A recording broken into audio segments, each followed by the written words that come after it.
Welcome to Stuff You Should Know, a production of iHeartRadio.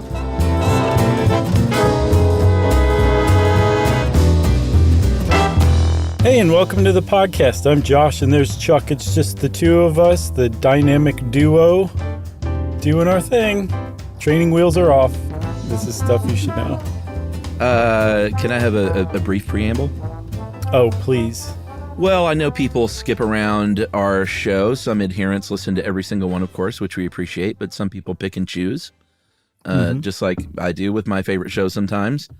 But I want to urge people to listen to this if at first they're like, debt cancellation, boring, because, you know, economics is not my jam at all.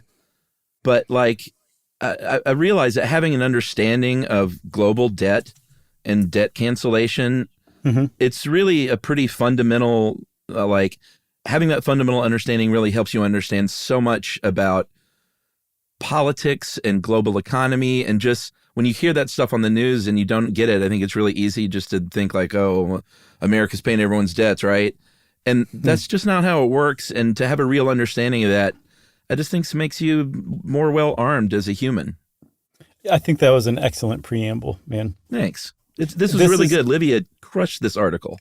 Just absolutely crushed it. It was so clearly in her wheelhouse. And I actually approached it thinking it was going to be interesting, and it turned out to be one of the most fascinating things I've researched in a very long time. I thought you were going to say it turned out to be super boring for me. No, I'm really into this because you're right. Like when you peel this back, you're looking at the inner machinations, the most basic functioning of the global economy that there is. This is it. This is what it all runs on, what we're about to talk about. And it's hugely important. And there's an idea that the West has been taking advantage. And I'm going to accidentally say the West a lot. There's a lot of different ways you can talk about the different income countries. Apparently, like the World Health Organization says low and middle income countries. Yeah. The United States and Europe would be higher income countries. Some people say developed and undeveloped. There's a lot. It's like a minefield, basically. So I'm going to accidentally say the West a lot, which is not correct anymore, but it still gets the point across. Yeah, and I think Livia, I know, she went with the term global South to refer to what we think of as generally lower to middle to lower income countries. She did make that up. But that's, you know, it's a collection of largely sort of Latin American, some Asian and African countries, which we're going to be talking about. So we'll probably mix and match. I'll probably say global South a lot. Yeah, I've seen that virtually everywhere as well. I think the low middle income countries called licks and mix is like it's super wonky. Yeah, it is a little cute for what we're talking about because what we are talking about is the idea that has become more and more widespread that the global North, which I just recently referred to as the West, has long been exploiting the global South, basically taking advantage of it for its natural resources, cheap labor, and then using that money to enrich itself, right? Not really funneling much back. And then when it does funnel it back to the global South, it does so with strings attached or interest rates in the form of like loans, bonds, that kind of thing. And there's this idea that like that's just totally unfair. That that this playing field has started out from the get-go so imbalanced that the only responsible humane thing to do is to cancel the debt of some of the poorest countries in the world. Yeah. I mean, it's kind of that simple. You know, there's this idea, and Livy uses a great just sort of example to bring it home. When someone steals your credit card or steals your identity and racks up a bunch of money in your name, you don't have to pay for that. That is something that you're not on the hook for. And that's called odious debt. There's a lot of people that think, you know, we should apply that same logic to sovereign debt. And this isn't a new idea. This idea has been around for about 100 years or so. A little more than that, with the idea of the Spanish-American War coming to an end, when the U.S. gets control of Cuba from Spain, but Spain, as the colonizer, had racked up a ton of debt on the back of Cuba, right? And the U.S. And we'll talk about the power structure of why they were able to do this. It was basically because they had the power through the Paris Peace Treaty, said, hey, Cuba, this isn't your fault. This is Spain's fault. So you shouldn't be, as a relatively poor nation, you shouldn't be on the hook for this. So Spain's got to step up and pay. And the U.S. had the power, at the time. They had the upper hand in that agreement. So in the Paris Peace Treaty, Spain was kind of forced into taking on that debt. But that's not how it always works, right? No, there's another example that kind of demonstrates the other way it can go, which is with the African National Congress, which was headed by Nelson Mandela in the post-apartheid South Africa. And they were the successor to the apartheid government, and they took on all of South Africa's existing debt. Well, they considered that debt odious because a lot of that debt had been borrowed to spend on military and police to keep the population in line, right, and to enforce apartheid, which had been globally rejected. Even little Stevie wasn't into apartheid at the time. But so they said, this is odious debt. Like, we're not going to pay this. We shouldn't be expected to pay this. This is money that we would be paying back that was borrowed to keep us repressed. How does that make any sense? Right. And the thing is there's no international law that recognizes the odious debt doctrine. It's more like come on, guys, like, seriously, let's use our common sense. But common sense doesn't always jibe with capitalism. Fortunately for the African National Congress, the people who were heading South Africa under Nelson Mandela, they had a huge ally in the Soviet Union at the time. So they were actually the Soviet Union's like, these guys aren't going to pay their debt back, and we're all just kind of going to go along with it. The problem is the Soviet Union crumbled, and the African National Congress ended up having to pay that apartheid debt back because they no longer had the backing of a superpower any longer. Yeah, so that's a good sort of post-preamble. Post-amble? It was a pamble. It was a pamble. That brings us to this idea, which is post-colonialism. And what do we do about this? And it is pretty much agreed upon by any rational thinker that Europe plundered the world for 500 years or so, give or take. Yeah, Europe and the United States. Yeah, well, yeah, Europe, United States, which came from Europe. Okay. I'm kind of lumping us all in at that point. I gotcha, yeah. And that plundering basically led to where we are today. It put all these different countries on different paths, one toward prosperity and one path toward being poor. And there's a better word for that. What's the word? Opposite of prosperity? Impoverished? Impoverished. That's a good one. That's what I was thinking, but that's even better. Yeah, and I mean the way that happened was the global North came to the global South and said, we're going to take all of your natural resources by force, and that was just straight up colonialism, right? Well, natural resources is one thing, but then also, and we're going to make you help us do it, right, on the backs of enslaved people.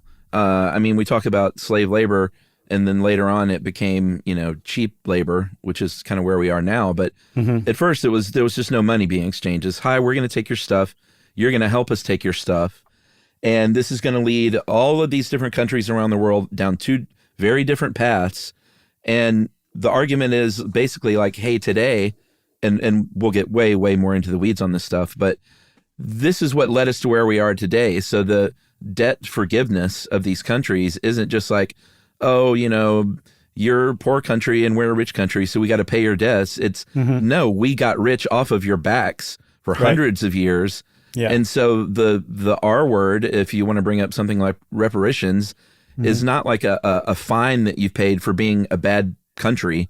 Right. It's almost like a better, and this is, people are probably going to kill me for this, but a better way I think to think about it is a long overdue payment for labor. I think that's the fairest way to look at it, because the other ways of looking at it makes it seem like the global South are needy who are getting handouts from the global North who are being heroic by giving them handouts, right? So yeah, which is not true.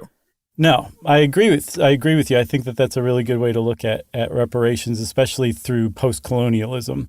And the other thing is, a lot of people argue against things like reparations based on the idea that, like you kind of touched on it, that this is something that happened in the past, man. I didn't enslave anybody. I didn't like go exploit the Congolese for their rubber trees and cut their hands off when I caught them stealing. Like, I didn't do that. My grandparents didn't even do that. I had nothing to do with that.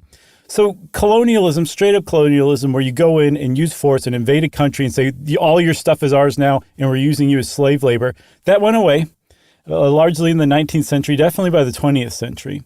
But it was replaced by the same end. Yeah. Exploitation. It was just dressed up slightly differently. So like we saw with the United Fruit Company helping overthrow the Guatemalan government, the elected Guatemalan government that we talked about in our Edward Bernays PR episode.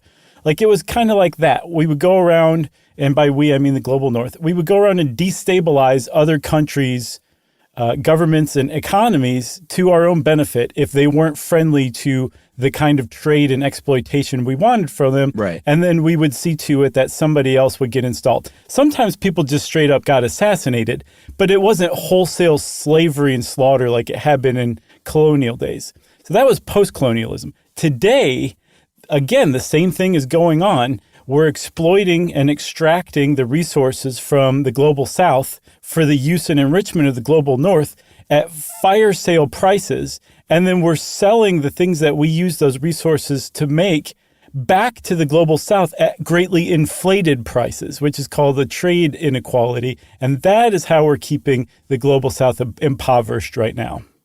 All right. That's a great, boy, you just summed up the whole thing. We're done, man. I tell you what, this is early for a break, but let's take a break and we'll talk about this great through line example that Livia included of the Democratic Republic of Congo right after this.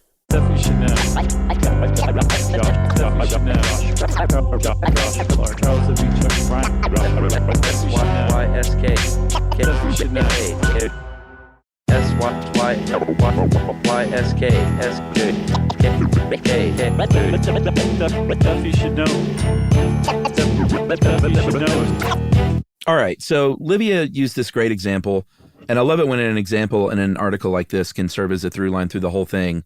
Mm-hmm. And this kind of does here and there, which is really helpful for a dum-dum like me who doesn't really get econ. But I got this, so I know if I can get this, that anyone can. But the Democratic Republic of Congo, which used to be Zaire, mm-hmm. Let's go back to the old days, to the late 19th century. They were and are a very rich country in resources. Copper, cobalt, diamonds, oil, you name it. Mm-hmm. Lots of rich stuff. Right. In the 19th century, King Leopold of Belgium said, hey, the rest of Europe, why don't you let me go down there and basically enslave this country and use it for production of rubber and ivory. And sure, we may kill 10 million people, like half of the population, but just think of the money that's waiting for us if we do this. Mm-hmm. And Europe said, it sounds good to me. Go have at it. Flash forward about 60-something years, and they won independence in 1960. And a prime minister was democratically elected named Patrice Lumumba. 6 months later, Lumumba was killed in a coup that was supported by our old friends in Belgium and the United States because of suspicion of being in bed with the Soviet Union. Mm-hmm. A general takes power, Mobutu Sese Seko, and through the support of the U.S. and other, richer Western countries, basically spent about 3 decades lining his pockets with money. And for about 27 years, from 70 to 97, the nation's debt went from 5% of the GDP to 150%.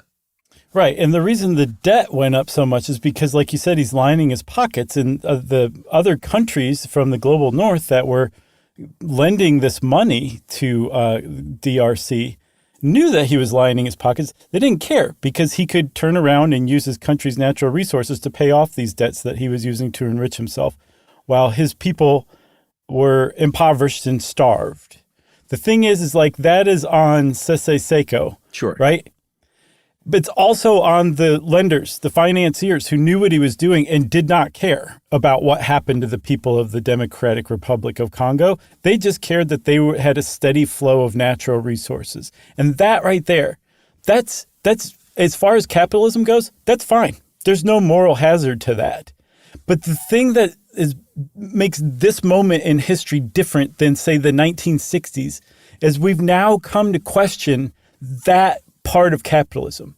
Some people question capitalism as a whole, and you can do that. But I tend to think that capitalism itself is not an inherently flawed system, but that it has some really flawed capes that are hung around its shoulders. I don't know why I went with capes, but you get the point, right? Right. And one of those is the idea that corporations should maximize profits at all costs without any regard to morality or global citizenship. Right. It doesn't matter. So the corporations can't really be lumped in any legal sense because they're just doing what corporations do, being psychopaths who are out to maximize profits as much as possible. Right. So that's where we're at. Like, a lot of people just stop at blaming Sese Seko for being as corrupt as it comes and plundering his own nation. But they're not also like panning to the left a little bit to see the larger picture. And that's what you have to do when you really are examining global sovereign debt crises like we're in right now. Yeah, for sure. So this is kind of going on a timeline. So that was the 60s, and into the 70s now we go. Which will lead up to the 80s debt crisis. In the 70s, if everyone who knows history knows that was a bad time for oil. I guess a good time if you're an exporter. Yeah, but right. Oil prices went through the roof. And if you were an importer of oil, this is going to have a ripple effect, and it did all across the world, to basically ramp up inflation, raise the cost of fuel, which affects the cost of a lot of other things because of a domino effect. And the other side of this is these oil-rich countries that were now exporting, not only were they getting all this dough and enriching themselves from the oil, fine, that is what it is, they then said, hey, we can now be a lender and lend money to these poorer countries and some of these Latin American countries that are really kind of growing fast. And who cares about the risk involved and everyone sending up warning signs? We're the lender, and we're going to make a ton of interest off of this dough that we now have because of the oil that we are selling to them. Yeah, that would be a familiar pattern that would emerge. But that oil thing that you were talking about for non-exporting countries like the United States, that was a real problem because we saw just very recently in the last several months when oil prices go up, all prices go up because everything's so dependent on oil. And that happened in the early 80s too. So inflation started to get so far out of hand. I think it reached like 14%. What was it we were like screaming about recently, like 6 or 8, which was bad enough? Yeah. This is 14%. So the guy who ran the Federal Reserve, Paul Volcker, committed what's now known as the Volcker shock.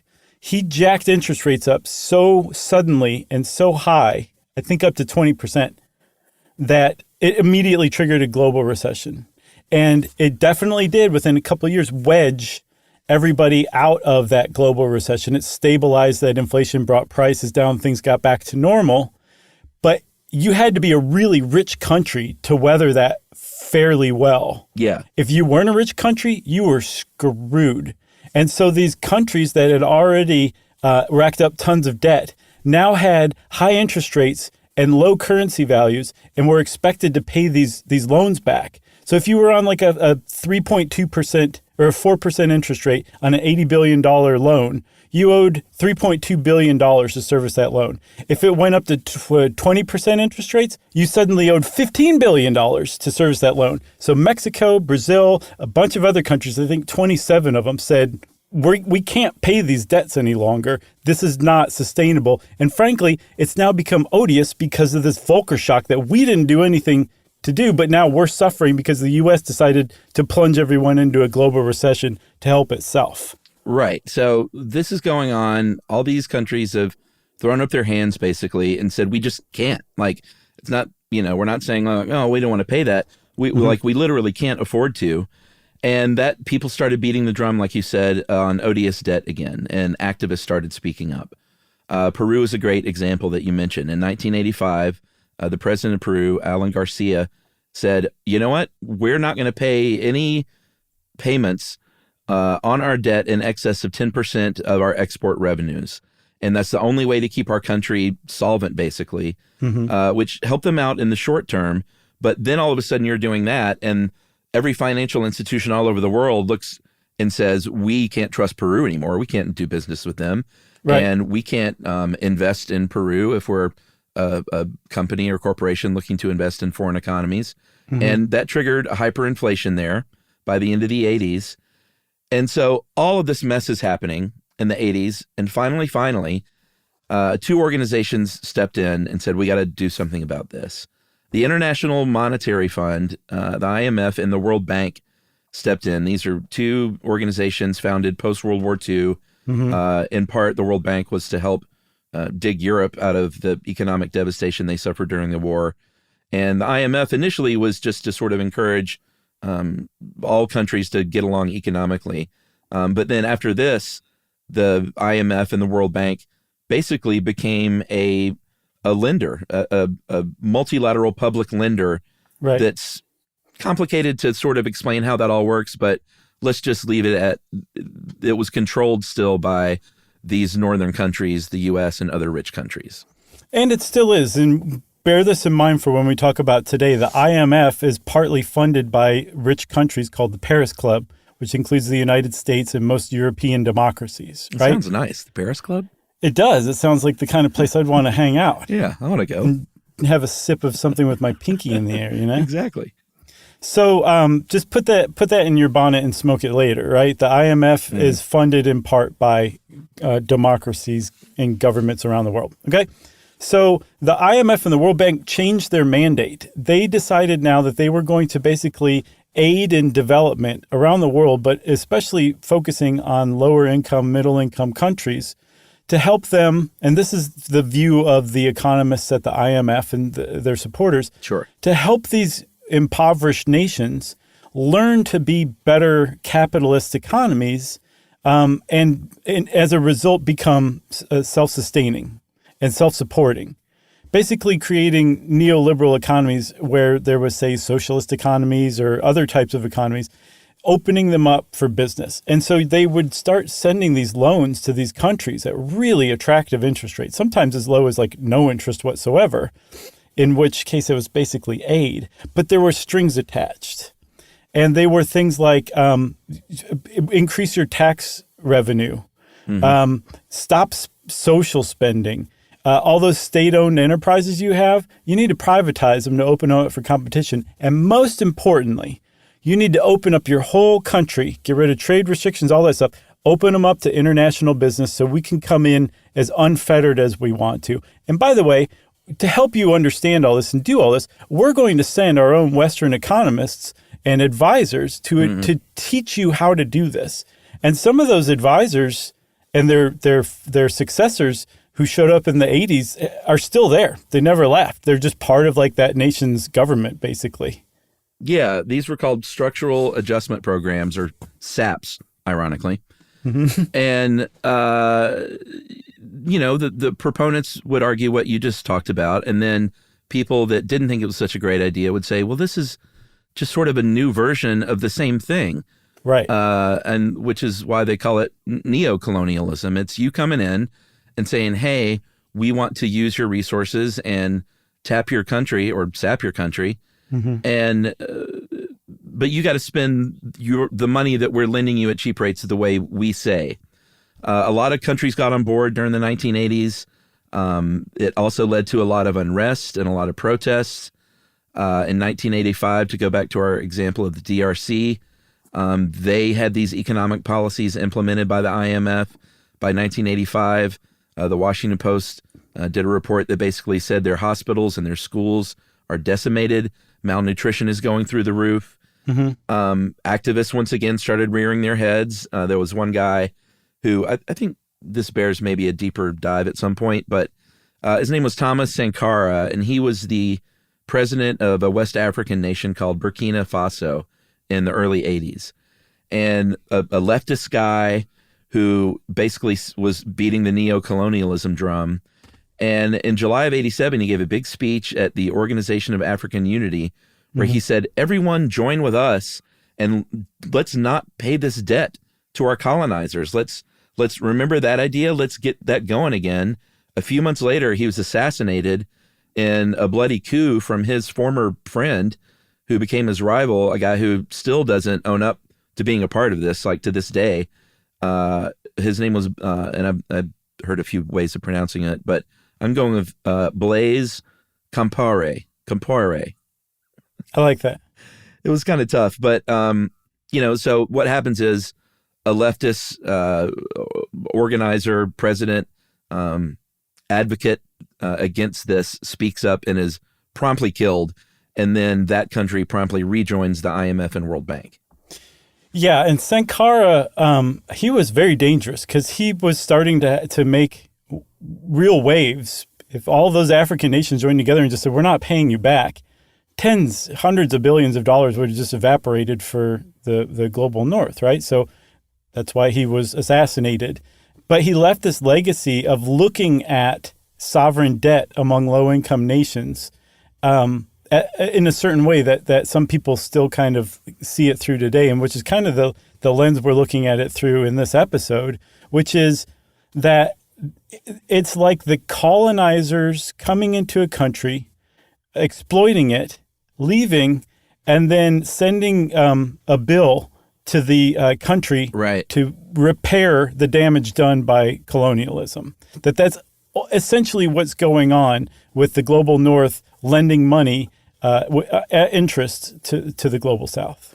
Right. And in the case of Sankara at the time, and it's good that he's, been sort of canonized, I guess, now, but is that the right word? Yeah. Okay. At the time, basically, it sent the message to all other countries, like, you see what happened to him when you rise up and try and take a stand against this kind of thing. And it basically quashed things until the 90s when Bono got a bee in his bonnet.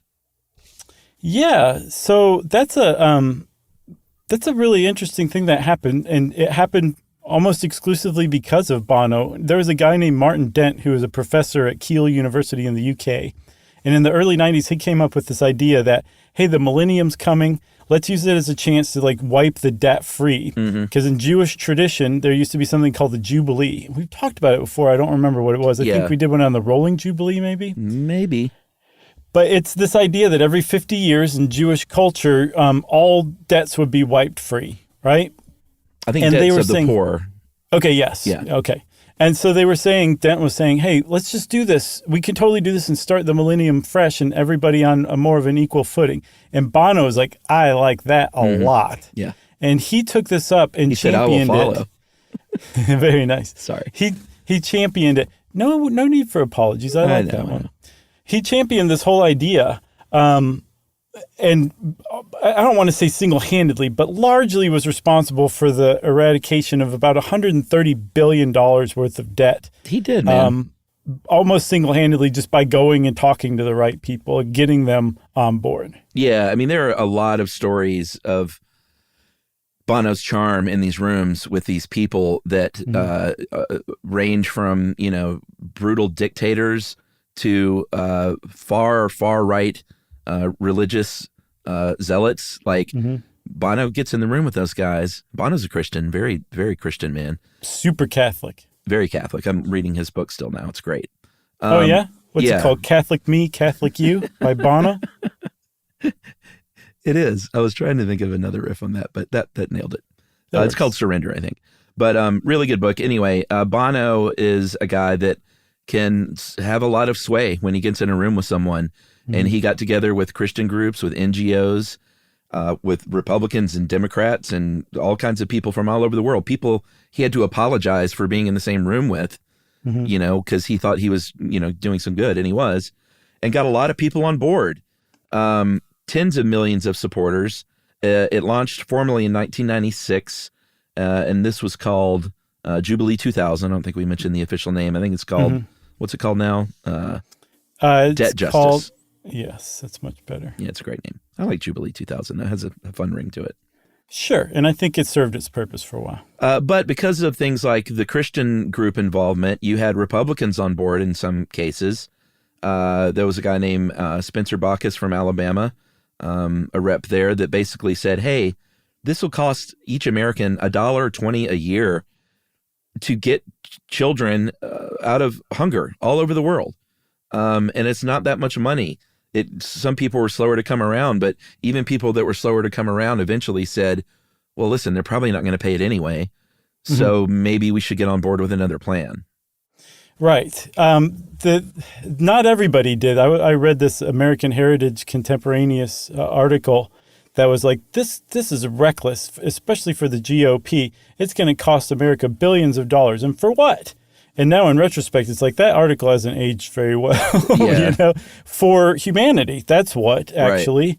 Right. And so Spencer Bacchus, he's a real hero here. Like, he made this his mission, and he actually reached across the aisle and worked with Maxine Waters, an arch liberal, and got what was called the Jubilee Act passed finally in 2008. And it was a hugely bipartisan act that wiped out a lot of debt that America held. And by America being a part of this and other European nations being a part of this, other nations started to follow, like Bono would say. The IMF got on board, the World Bank got on board. And so suddenly a lot of money that the global South owed the global North was just wiped out. Yeah. Bono said every country deserves to live free of poverty. Every street should have a name. Do it in the name of love. Oh, wow. We could really go down a rabbit hole here. Yeah. On your knees, boy. I'm not sure that fits. Yeah. That's pretty good. So 70%, I believe, was the number initially. The debt was going to be reduced by 70% for 33 different countries in Africa, Latin America, and Asia. And the U.S. agreed to more debt cancellation. I think there was a Jubilee debt campaign in the U.K. that stepped up. Between 2000 and 2015, there was about $130 billion worth of debt canceled. And we should point out, Livia, and I'm glad she did this, reminded us that it's not a dollar-to-dollar thing. Like, you can spend $100 million to maybe cancel $1 billion in debt sometimes. Right, because you're taking into account all the interest and restructuring and all that stuff involved. They really just owe you $100 million in principal, but it ballooned up to $1 billion. But as far as that lower income country is concerned, that's $1 billion they don't have to pay. Where to you it was just $100 million, just $100 million. Yeah, exactly. So that's basically what happened in the sort of 2000s. Is all these countries got on board. The framework was sort of led by the U.S. For the Heavily Indebted Poor Countries Initiative from the World Bank and the IMF. And, it worked pretty good through the 2000s and 2010s for the most part. It helped. It did. And as a matter of fact, it was helped not just by that initiative. So that was a big deal, right? Like, we shouldn't really breeze past it. It was a big deal. There was a lot of heart behind it, a lot of genuine, humanity from countries that held a lot of debt that just said, okay, we're going to forgive this for the greater good. But there was another thing that happened too, which was the global financial crisis of 2007 and 8, right? The big meltdown from the U.S. housing market bubble. That actually, because the U.S. Fed was so interested in combating the effects of that and the recession that followed, they dropped interest rates like crazy to basically zero. And so that meant that international lending rates were also really low too, which led to easy money. Right. A lot of people could borrow money. There were a lot of rich countries that had lots of money to lend, and countries that wanted it could borrow it for really cheap. And it was so cheap, you could borrow money to pay back the other money you just borrowed. It was kind of like that setup. I was a poor country at the time. Yeah. I did exactly that. I got a stated income loan for our first house by just walking in there and saying, we make this much money. And they went, sounds great. And we had a bunch of credit card debt, and we rolled that into that loan because we had overborrowed for a lot of different reasons, not because we were just living the high life, Emily's early business investment and stuff like that. But we rolled all that into one big thing. And so I can you can use the example of an individual, and it's kind of the same as these countries. It's the exact same thing. It's all the same principles. It's even largely the same mechanisms with the same people involved. Oh, yeah, as far as lenders go. It's just on a global scale or like a individual scale. But that's a great point. It's virtually the same thing. So with all of this easy money, people started racking up more and more and more debt because it seemed like the spigot was never going to turn off, which is always like when you start thinking the spigot's never going to turn off, you should stop immediately. Yeah. Because that means that the spigot turning off is right around the corner and everybody's going to get caught with the hot potato. And that's essentially what happened when COVID hit. You're mixing metaphors in a great way. Around the corner with the hot potato? Spigots and hot potatoes, and I don't know what's coming next. It's probably some baseball metaphor or something. Because, you get caught with 3 loans and you're out. I'm off my game, Chuck. I used to be so much better at this, and then... Are you kidding me? You're killing it. I feel like it's evaporated a little bit. Just temporarily, but a little bit. No, you're crushing it. Okay, well, I say that we take a little break. I'm going to recollect myself, and we've reached the COVID pandemic having a huge impact on that debt. Stuff you should know.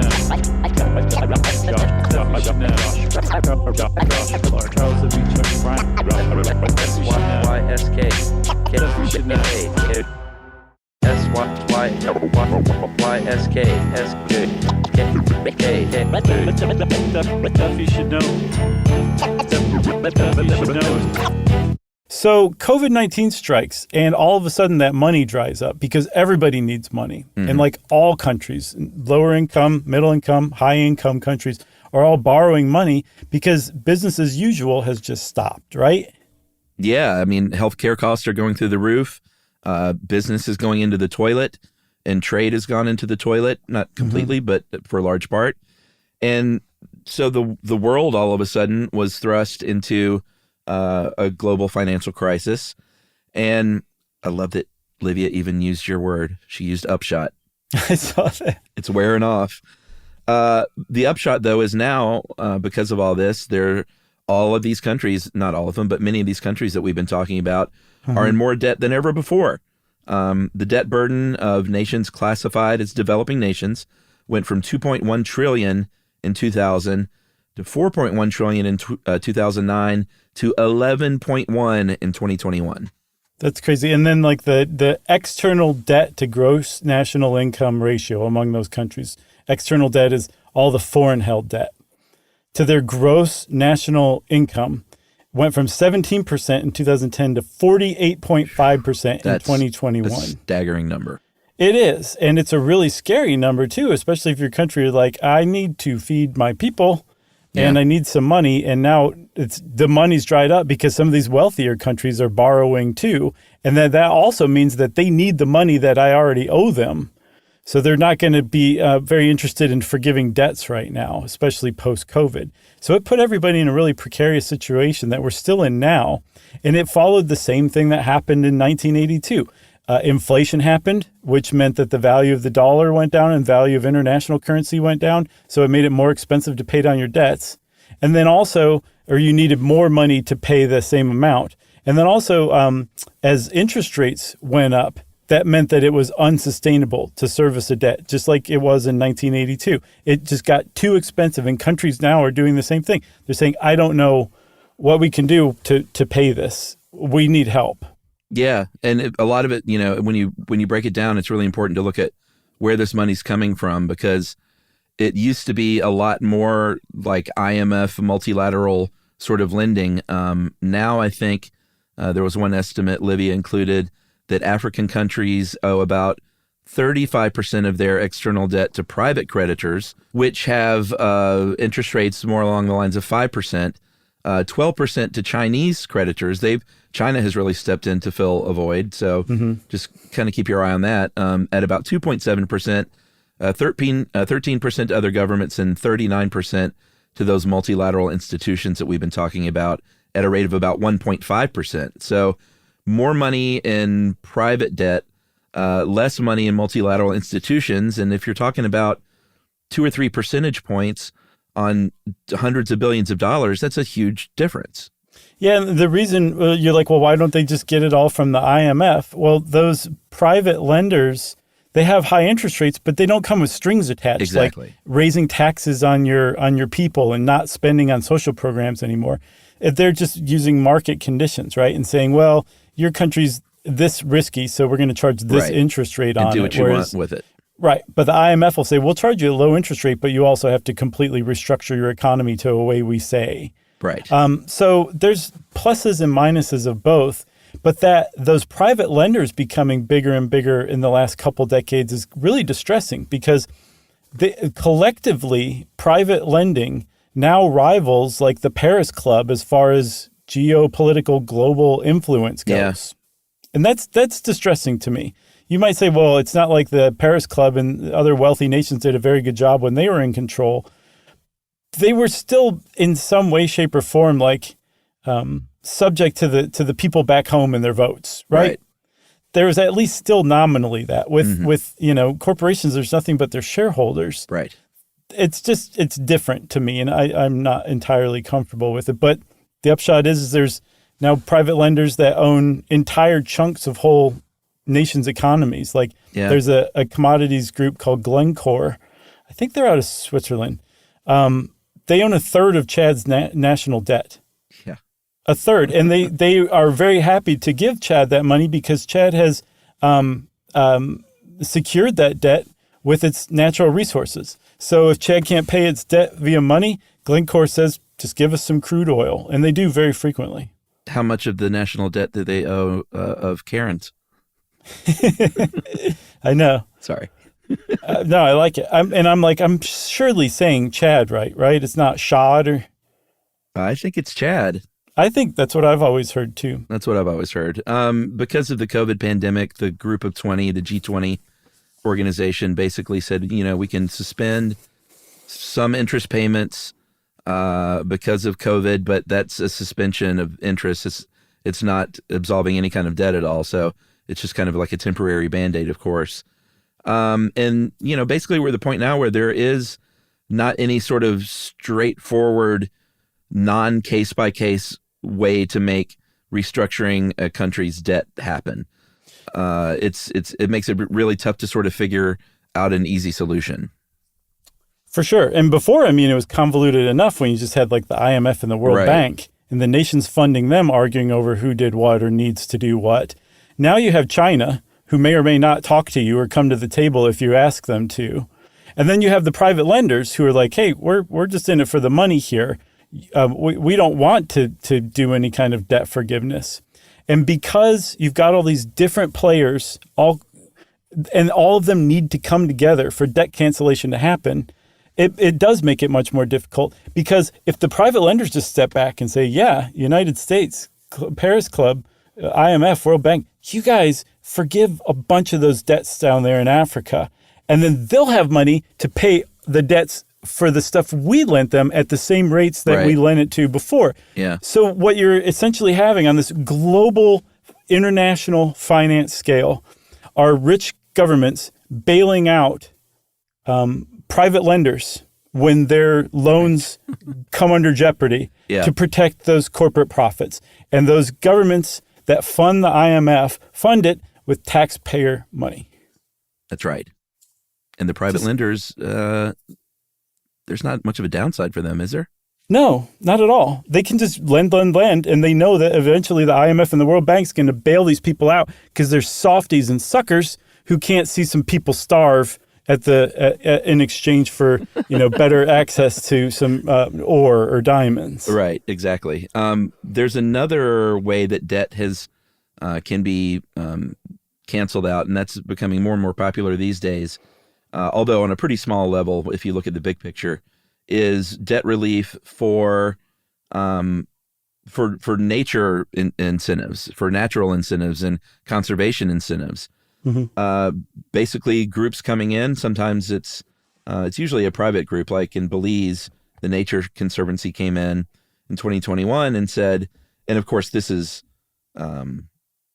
small beans in the big picture, but it's happening. And they said, hey, why don't we'll reduce your external debt by about 10% of your GDP. In exchange, you got to put about $4 million a year into marine conservation. Right. Or another country might step up and say, hey, we'll help preserve this coral reef and put money toward that if you cancel some of our debt. Climate change, that's another, it's not necessarily colonialism, how you might traditionally think of it, but there is an argument going around more and more that, hey, these richer northern countries are the ones that are destroying the environment for the most part, and these poorer countries are the ones that are suffering and don't have the kind of money to help themselves like we do. So like that should factor in as well. Yeah, like if you see things like you do colonialism, you can easily apply that to climate change too. Like why should these countries who contributed almost nothing to climate change but are going to suffer for it have to pay for it themselves? That doesn't make any sense. Because of where they are. And then there's even worse than that. There's a terrible circular logic where those countries that are going to get hit the worst by climate change and need the most money to spend on bracing themselves for climate change are then the riskiest countries to lend to because they're most susceptible to climate change. So it costs them the most to borrow money to protect themselves against climate change. Yeah. That's the situation that we're in right now. And so a lot of people have kind of moved on from colonialism to, okay, this climate change thing is actually a real thing and it's not the fault of the global South. It's the global North's responsibility to pay for the mess it created. Mm-hmm. And the global North is not necessarily on board with that at this time. Yeah. And to kind of put a button on what I mentioned earlier about the R word, there's a historian at the University of West Indies named Hilary Beckles who did some back of the envelope calculations. I'm sure it was more rigorous than that. I don't want to cheapen it. But basically said in the Caribbean alone, Europeans got about 200 years of free labor to the tune of about $8 trillion. Right. So don't think of it again as a reparation, but it's like, it's just, hey, we'll pay you for all that work that happened for 2 centuries, basically. Mm-hmm. It's a long overdue bill, and we're going to pay it now. So if you think that $8 trillion is eye-popping, get this. There's a 2022 study by some academics, I think, out of Austria and Spain. And they found that in the year 2015 alone, the global North appropriated from the global South, you ready? 12 billion tons of raw materials, 822 million hectares of land, I think 21 exajoules of electricity. Surely that's an enormous amount, right? And 392 billion hours of labor. This is 2015 only. That was worth to the global North $10.8 trillion. Between 1990 and 2015, that totaled $242 trillion of wealth that was essentially extracted from the South by the North. And you say, well, hey, wait a minute. We're not using slave labor anymore. We're not just going in there at gunpoint and extracting those gems and those oil anymore. And no, it's true, but it's what I was talking about earlier. There's now trade inequality where we pay very cheap prices for the raw materials and then sell at much, much higher prices back to the people we got those raw materials from. Yeah. We don't give them a fair price for what the stuff we're taking from them is actually worth. Yeah. And that's the problem. That's the current problem right now. And that's why a lot of people say, okay, this stuff is so imbalanced. This debt to have to pay for being impoverished by the North doesn't make any sense and we should cancel it. And I mean, I think it's pretty clear where I land on that. But there's plenty of other people who are like, look, man, I don't even feel good about paying on social spending in my own country, right? Let alone another country. And those people are going to be very difficult to get on board. But it can happen. Bono did it before. He can do it again. Yeah. And the only thing I'll say is like, if you end up coming down on the other side of this, that's fine if you've done the research and you understand the complications of world economies. Like what you shouldn't do though is just think, oh, well, it's as easy as like everyone's on America's teat. Right. You know, it's more complicated than that. If you don't agree in the end, fine, but at least like do the heavy lifting of learning about it. And then make up your mind and don't just take sort of the lazy way out. So you got anything else? I got nothing else. Just a quick, I made a Karen joke and a Chad joke. I love Karens and Chads, and I think that is all so dumb, but real Karens and Chads have had a hard time with that stuff. Oh, and I didn't want to add to that, and I wasn't saying someone's being a Karen. I was just sort of a tangential joke, but I hope that didn't cause any harm or stress. Very nice, Chuck. I think that buttons this episode up quite nicely. I stand by the joke. That was pretty good. Since Chuck stands by his joke, that means, of course, listener mail has been triggered. Great email about from Gwen. Cremains. I wish it was. That would explain a lot about cremains and amusement parks. But just quickly, a couple of corrections. We have heard, not corrections, but we have heard loud and clear from the Wolfpackers that Wolfpack is a driver's ed term. Mm-hmm. It seemed like in a lot of different places in the United States. So confirmed. I can't believe it. We've not heard from more people about a single thing in recent memory. Yeah, a lot of Wolfpackers. And also we got I said something about the inventor of the Segway riding off a cliff. That was not the inventor. That was at the time, owner of the Segway company, a man named Jimmy Hesselden, apparently, who was a really, really good guy. Yeah. So a bunch of people recommended this podcast episode. February 16, 2023 episode called The Hero Who Rode His Segway Off a Cliff, from the podcast Cautionary Tales with Tim Harford. Haven't listened yet, but it sounds great. Very nice. Yeah, I heard from our friend Van Nostrand about that like almost immediately after that episode came out, that it wasn't him. We got it wrong. Oh, and also quickly, since we're talking about corrections, there's this great video on YouTube that explains the whole Fabio goose situation. Mm-hmm. And it was way more involved than I thought. Fabio claimed at the time it was not a goose and it was a piece of camera equipment because he had a camera on the front of that ride on opening day to film it, and that he tried to sue the production company. Production company said it was not camera equipment, it was a duck or a goose or whatever. So I don't know at the end of the day if that ever really bore out. Does it really matter what's true if the internet thinks it's a duck? Nobody wrote in about that, by the way. I found that just through investigation.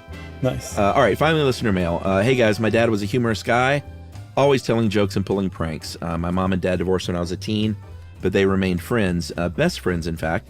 They just both agreed to go their separate ways romantically. Dad never remarried for as long as I can remember. Even when they were still married, his joke was that he wanted to be cremated and his ashes mixed in a gallon of paint, and my mother's bedroom ceiling be repainted with that paint. This is a joke that lasted decades. He repeated it every time he had a chance to, with my mom rolling her eyes. My dad passed away in 2010. We planned a military honor service, had him cremated, and had a memorial service at the local Veterans Park. I purchased 5 pewter tins, divided the cremains for each of his children, and we had the service and presented the urns to my siblings. My mom approached afterward and asked if it would be possible for her to get some cremains to put in an urn. At this point, I reached in my pocket and pulled out a sample paint jar from Home Depot and handed it to her. Told her dad wanted her to have this. Of course, I did give her a real urn with real cremains. The paint was unaltered. But until the day of her passing in 2017, my dad's urn proudly rested atop this paint can on my mother's mantle as a tribute to the longest running joke in the family, fully executed. Very sweet. That's great. That's from Zach Mitchell in St. Louis. Hats off to you, Zach. That was a good one. So thank you for writing in to tell us about it. And I'm putting my hat back on so I can take it off to you one more time. Absolutely. Sorry to hear about your parents, but that was a great way to honor your dad and kind of have fun with your mom. Well, if you want to be like Zach and take us on a roller coaster ride of emotion where there may or may not be a duck that flies into our face, you can do so via email at stuffpodcast@iheartradio.com. Stuff You Should Know is a production of iHeartRadio. For more podcasts from iHeartRadio, visit the iHeartRadio app, Apple Podcasts, or wherever you listen to your favorite shows.